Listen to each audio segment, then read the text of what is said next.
En 2017, à quelques mois du premier tour de l'élection présidentielle, Caroline Delage et Mélissa Thériault créaient l'événement grâce à Au Tableau.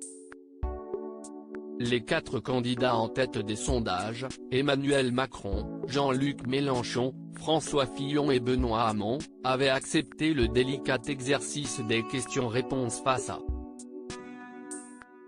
une classe d'enfants âgés de 8 à 12 ans. Face à la spontanéité et à l'ingéniosité des jeunes intervieweurs, les candidats ne pouvaient pas user de la langue de bois habituelle. Depuis, l'émission a vu défiler tout un tas de politiques, d'artistes et de sportifs dans cette classe. Année présidentielle oblige et après 2 ans et demi d'absence, Au Tableau s'apprête à faire son grand retour, passant d'une diffusion sur C8 à Canal+. Si est le 22 mars prochain que l'émission produite par Mélissa Thériault reviendra à l'antenne. Mais qui sont les candidats à la plus haute fonction qui ont accepté de se prêter au jeu?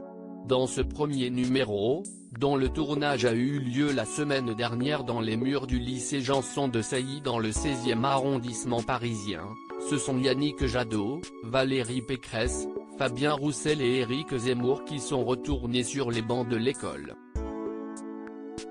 Emmanuel Macron, qui avait déjà participé au programme lors de la campagne de 2017, a également été convié mais est le grand absent de cette première session de tournage, puisqu'il n'a toujours pas officialisé sa candidature. Pas de quoi décourager la production,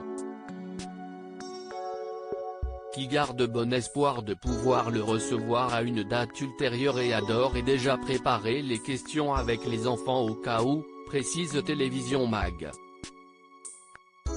Pourquoi Jean-Luc Mélenchon et Marine Le Pen ont refusé de participer à Au Tableau? Selon nos confrères, Jean-Luc Mélenchon a quant à lui été contraint d'annuler sa participation, alors que, dans un premier temps, il avait accepté de revenir dans Au Tableau. Un déplacement à La Réunion l'a empêché de tenir sa promesse. Enfin, comme à l'accoutumée, Marine Le Pen a de nouveau décliné l'invitation. Jusqu'à présent, elle a en effet toujours refusé de se confronter aux questions des écoliers. On ne doit pas se servir des enfants pour sa campagne, ni les mêler à la politique. Une salle de classe est un sanctuaire, a-t-elle répondu à la production, comme le rapporte Télévision Mag.